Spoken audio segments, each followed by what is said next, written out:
G'day guys, and welcome back to ZiggyD Trades for Breach Day 4. Well, it was a bit of a mixed bag of a day. I was pretty worried that I wasn't even going to be able to put a video out because the massive amount of concurrent players, the highest on record for Path of Exile, have meant that the poe.trade API that poe.trade uses wasn't able to keep up with things. But ZiggyD was able to deploy, I think, a fix, and I think most of it has settled down now towards the end of the day, and was able to still get some trading in. But item prices weren't refreshing. Lots of your listings weren't changing for hours at a time. It was a mess. It was a debacle. But we got through it, and in the end, I actually ended up having a very, very profitable day. First, we will go through, as I said I would make a tradition, my mistakes. What have I done wrong so far in terms of trading? What have I done wrong on this day, or wrong in general? Well, today's mistake I'd like to focus on is in not investing in exalts, not changing my chaos into exalts early in the league and as often as possible. So around the time that I first had my ability to purchase an exalt with chaos, so it was around when exalts were worth 43 chaos. So once I had 43 chaos, that was, when I first had the ability to purchase an exalt, and that was the price they were at the time. And I didn't do so. I had a couple cursory attempts. I didn't really try too hard. I had a couple cursory attempts to buy some exalts. I ended up buying one exalt, but I could have bought 4 or 5 exalts over the past several days. And, well, we went from 43 chaos to 56 chaos, it looks like they're sitting at the moment. So that is, now I'm not very good at math, but isn't that like 7 plus 6? Isn't that like 13 chaos difference? So that's a pretty big difference, right? And that is money that I actually lost just due to inflation, right? Just due to chaos inflation or the increasing values of exalts. You could view it a little differently.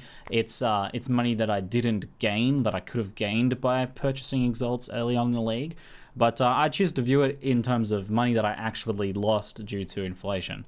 So, yeah, kind of like converting that into a more stable, a currency that over the longer term of a league, or even over the shorter term of a league, increases in value, was definitely a mistake and something I should have tried harder to do. And as a result, I lost about an exalts of value, just for not having changed my chaos into exalts. So definitely something for me to keep an eye out.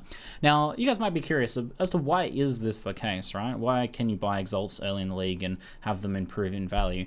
And this has been pretty consistent. Like, this is pretty much the case every single league. I can't think of really any leagues where it wasn't the case that exalts started out lower and went up over time. There have been some pretty wacky ones where exalt prices were way different to what people expected, or didn't increase to what people expected to, but generally that same trend is always there. And there's a few reasons for this, right? So early on, if you find an exalt and you're trying to buy several items that are worth, 5, 10 chaos or something like that for your character, right? Then you find an exalt in the first day or two. Unless you're looking to hold onto that exalt to increase in value over time later, unless you're looking to hold into that in an investment, you want to sell that exalt pretty quickly for chaos. And the people that you're going to be selling that to don't have that many chaos in the first several days. So the amount of chaos out there available that people can purchase your exalt with is lower. So that's one aspect of it. The second aspect is that exalts aren't being used in the first several days of League. Exalt crafting is not something that happens until like a week in or even longer. So that's another aspect of it. There's no use for exalt. And then the other market force pushing exalt prices up is that the people who are buying exalteds early in the league are buying them to invest in. Because, as I said, they're not using them to craft at that point. They're buying them as an investment with the hopes that they will increase in value, right? With the idea that they will increase in value. So when you have all of these market forces coming together and a bunch of people where, the vast majority, like 99% of people are buying exalts, are buying them so that they increase in value, well then, they're going to increase in value. So that's because they're not going to sell their exalts, because I'm not going to sell my exalt if I'm going to make a loss for it. I'm just going to hold on to it because, I know it's going to go up, and as a result, it's going to go up. It's kind of like a self-fulfilling prophecy, if you will.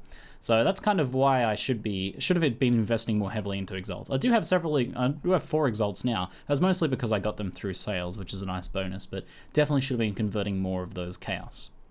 So I don't know if exalts are going to continue going up from here. I don't know. If I knew that, I would buy a bunch of exalts now, but I don't know that, right? I don't know if they're going to stay around here or whatnot, or if they're going to go down slightly.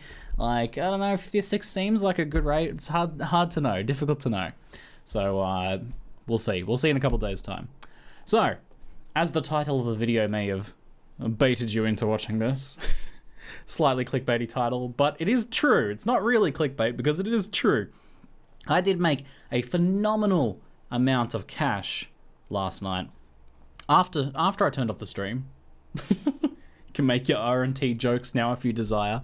But after I turned off the stream, I was filling out my prophecies, as I encouraged you guys to do in previous episodes. I said, you know, fill those prophecies out, guys. You can get some prophecies. I sold a prophecy for 6 chaos. I sold one for like 15 chaos or 20 chaos or something. And, well, last night I got the mother of all prophecies. I got the Void Heart prophecy from the Void. And I thought I might sell the prophecy. But I looked at the prices between the value of the prophecy and the value of the Void Heart itself, and I'm like, I'm going to make the Void Heart myself and then sell the Void Heart. Even though I got a low roll, I ended up being able to, I ended up seeing that even if I would have gotten a low roll, I would have made, a bit more profit. I would have juiced it for a bit more profit. So I had sealed the Void from the Void with the intention of just selling the prophecy, which would have been a safe, secure, easy profit. But I decided to try and make the ring myself instead. So what I did was I took just like one of my yellow maps and I rolled Beyond on it, and then I used Zana's Beyond, so I went double Beyond. And I thought, there's breaches in this league. I am, that's going to make it pretty easy to spawn Beyond bosses. Well, I ended up accidentally doing this in a not a very good layout map for this, because it was full of little twisty corridors and stuff like that. I'll put some video footage up for you guys. But this was crazy doing double Beyond maps, super fun. Beyond bosses spawning everywhere. And I was getting really worried because the prophecy had activated, right? It was on the right-hand side of my screen.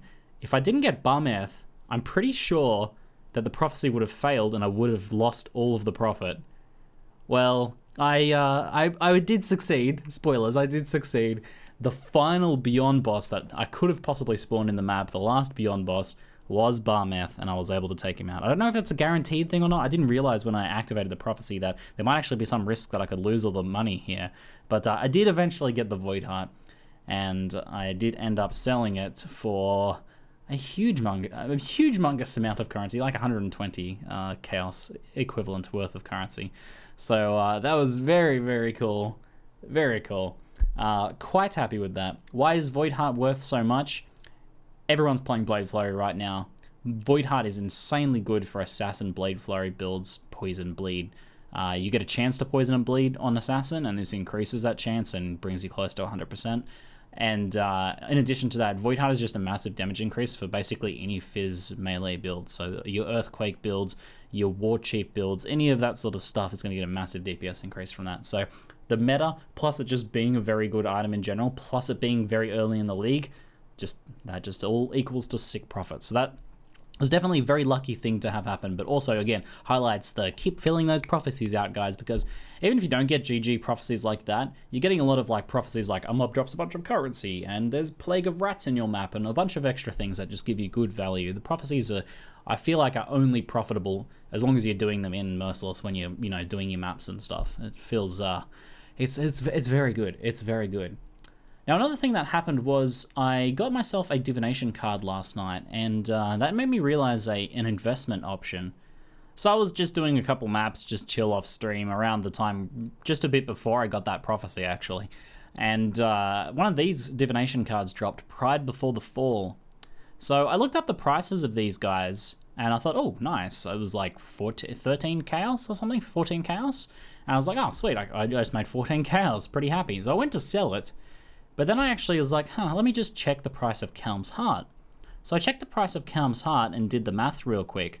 And it turns out that Kelm's Hearts were going for about 20 chaos more than the cost of individually buying Pride Before the Falls for 14 chaos-ish each.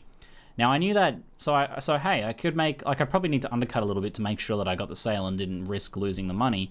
But even if I did that, I would make like an extra 10C or something. So I was like, okay, I might since I have the money to do so, and this is an example of leveraging your wealth, right? As you start to build up your wealth, you should look for ways to leverage it. So I had like 100 something chaos sitting in my stash, and I'm like, well, I can put this money to work here. So I start buying Pride Before the Falls, but I know I can do this even better, right? Using poe.trade live search, I can look for Pride Before the Falls that are getting listed for below 14 chaos. So because there was like 5 or 6 up for 14 chaos, you know that if someone gets one and they want a quick sale, which the vast majority of people do because they can't play all day, they'll chuck it up for 13 chaos. And I even picked one up for 12 chaos as well. So I got probably mine for an average of 13.5 chaos each. And as a result, I was able to take that, just that one Pride Before the Fall just sparked me into looking for this. I could have done this without having gotten that single drop, but I got the profit off that single drop, plus a bonus profit for converting it into Calm's Heart. Another aspect here was that this is a corrupted Calm's Heart. Now, you guys may not realize this, but this means that it can't become a rare. It is always a corrupted Calm's Heart and has one of the corruption results. Well, I got +1 gems in this item. Okay, so not good. But I still sold it for the same profits, right? Like the minimum price was for like the worst possible Calm's Heart, just a plain Calm's Heart corrupted with nothing good on it. So, I still sold it for the same amount, but I knew there was a chance that I could have gotten 1 max all res on it. If I'd gotten 1 max all resistances, then I would have made multiple exalts more probably. So that was worth that. Just like, even if I wasn't making much of a profit, the chance at making a big, sick extra profit because of the corruption was well worth it. So keep an eye out for that sort of thing, guys. If there's like high value uniques that you're looking at, or you give it a divination card, check out the divination card's value, and then look maybe if you've got a bit of extra spare currency at whether you can buy up the rest of the set at a good price and then convert it into the item and then sell the item instead, or use the item if you want. That's that's a good thing to check out because there's often these arbitrage opportunities. So those were the 2 big things. I made, something like 20-30C off of this Calm's Heart endeavor, and I obviously made the 120-ish C off the Void Heart. So that was the bulk of my profits. But I did make a couple other random sales that I'll just very quickly run you guys through because this video is already going quite long. Agnorod staves, I wanted to point this out. 14C, pretty good. This was Agnorod West. These get bought up in a set, there's 4 of them, to put together to run the Vinctor's Square map, which gives you Vessel of Vinctor, a very valuable flask. Now, if you can run the Agnorod sets, it's potentially also worth buying those and then running it for the Vinctor and hoping to get a good Vinctor and selling that. There's a little bit of gambling involved in there, potentially, depending on the prices. One thing I wanted to point out with these is that there's a lot of price fixing that occurs with these. People will list up their Agnorod West or whatever for something like 10 chaos when they're actually worth 15 chaos, and then when you list yours for 10 chaos, they buy it and then use it or sell it again. So there's a lot of price fixing. Just be very careful of that. Make sure there's a good number of people at the price and, try and look and see whether those listings are authentic. I bought this for 1 chaos, just a nice breach ring again, highlighting that this one is kind of like useful for a few different people. It's got the cast speed, life, and resistances, or it's got the fizz damage, life, and resistances. For 1C, I saw that listed, I'll buy that. I made a character-based investment here. I bought a Wrathpith Globe. I watched them for a little while, and I ended up getting one for 45 chaos, which is about 10 chaos under what I could have paid if I'd been impatient. So saved a bit of money there. 45 chaos is quite a bit, but this has been a nice survivability and damage increase for my character. This is an example of just a very simple Blade Flurry jewel that I sold. I just found this one. So look for things like this: physical damage with one-handed melee weapons, daggers, dual wielding, melee damage, area damage, those sorts of things. Even if they don't have any life or anything on them, I'm going to sell for a bit too. I did a lot of Breach Lord farming yesterday, and I might get into more detail about this, but I have been selling the blessings for varying amounts, trying to gauge where the prices are at. Just the blessings alone seem to have a 50% drop rate-ish. That's what I'm getting based on my experiences. And the price of buying the maps, if you get good rates, is about half the value of a blessing. So most of the time, you're probably going to be breaking even on these maps unless you get something else good. So I'll get more into more detail about the profitability I consider for the Breach Lord maps in the future. But I am working on farming it and exploring it. I'm going to explore some of the higher level ones soon as well. I sold one of the Primordial Jewels for 7 chaos. Got another one there. That's a much cheaper one. Harmony, I believe it was. Yeah. I sold this pretty nice. Hey, was that the one that I bought? that was the one that I bought for 1 chaos. So later, I saw this one go up for a good deal, and I'm like, oh, 1 chaos, I'm definitely going to get that. Could be a ring swap, something else I can resell later on, and well, there you go, I sold it for 4 chaos shortly later, so 3 chaos profit, not too bad. I sold this amulet here for 7 chaos. Crit multi is a great stat and very high damage boost. 29% is a pretty good amount, and it's very popular in softcore leagues as well. So I grabbed this one and just chucked an extra resist on it. Lightning resist I usually opt for if I have a choice between like lightning and fire or something, because some people use lightning coils, so that's kind of like puts a bit of extra strain on lightning resist, but it's not really a very big deal. But 7 chaos for that amulet, just an example of you know, what you can sort of get for these sorts of things. So 7 chaos, that might even be a little low maybe. Ended up selling this fire ring here for 14 chaos as an example of a slightly higher value ring that you guys might find interesting. The reason why this is 14 chaos is that it's got a lot of value added stats on it. So the base stats are fire damage, life, and some resist. That's the base stats. So it's got 42 resist, right? Counting the implicit. If you bless that, 52. So the value added stats here are rarity and dexterity. Now the energy shield is like a bonus for very niche builds like hybrid builds, but this is primarily a life-based ring. So the energy shield may or may not have contributed to this sale, but it's a little difficult to tell. But the big value added ones are the rarity and dexterity. The dexterity in particular, this high roll of dexterity is very useful, especially because it's combined with what is essentially quite often a spellcaster stat. Someone looking to run Val Haste or some sort of green support gem or something, like say they're playing Fireball and they need to run things like greater multiple projectiles, and that dexterity is very useful for them. So it solves a problem. Things that solve problems are often add quite a bit of value. So 14 chaos for that dude just there. I found a 5-link Harbinger bow. You will be very hard pressed to sell those usually. White, like they just won't sell. You'll list them for a chaos and they'll never sell. So I thought, okay, I qualityed it and chucked an alch on it, and it rolled 100% fizz damage. And I was like, at this point in the league, if I just mastercraft some flat fizz, that might sell. And well, it ended up selling for 7 chaos.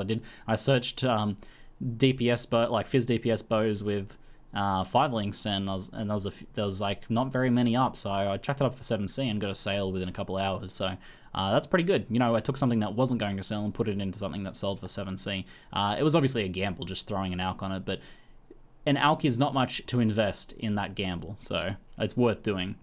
And here's a life jewel, life damage over time, that I sold for 3 chaos. I thought this was interesting because this is essentially only a 2-stat jewel. There's no lightning damage over time, so this is just 2 stats, life and damage over time with a good life roll, 3 chaos. And I sold Vaults of Atziri. I ran Vaults of Atziri many times, and I feel like I never make the ticket price back on it, so these days I just sell it for guaranteed profit. And there's a couple more blessings that I sold, but we'll get more into that in a later video. So guys, that is going to be it for today. This video went a little bit long, but we had some pretty interesting things happen and some pretty cool trading lessons to be learned. So I hope you guys have enjoyed it. Good luck, may your drops be plentiful, and may your trades be profitable. That is it for now. I'm ZiggyD, and thanks for watching.